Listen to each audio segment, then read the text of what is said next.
gabanaasho barasaabka waxa uu qabateen dadkeen gabana u ahaa gabanimada oo dhammaan buu leeyahay senator halisiyo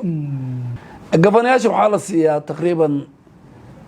saddexda county ee Soomaaliya deegaan Gaarso Wajeer Mandheera ay isku daro taqriiban 35 bilyan Gaarso 9 bilyan Wajeer maybe 12 bilyan Mandheera 14 bilyan isku dar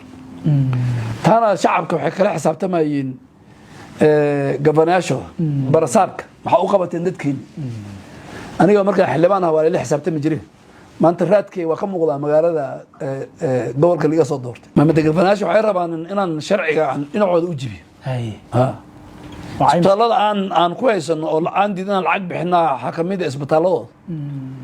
Mandheera oo kale waxaan wada taqriiban lacag gaaraysa 1 bilyan يا شركة عايمس كأيدي دينا بحس قفنا iyo shaqaalihiisana waa loo sheegay wajar waa la mid gaars waa la mid Nairobi waa la mid isbitaalada weyn wasaaradda ay leedahay Kenyatta Hospital iyo MTRH loo ku yeelo ayaa ka taa lacag lagu leeyahay oo la diiday in la bixiyo marka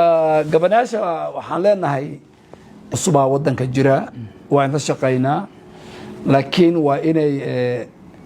أيك حتى مسؤولية هذا صراحة جفنا وها درا جفنا من أول أمانة بوليه سنة هاليسيو سنة أقل دنوقا يقول إمبي مرة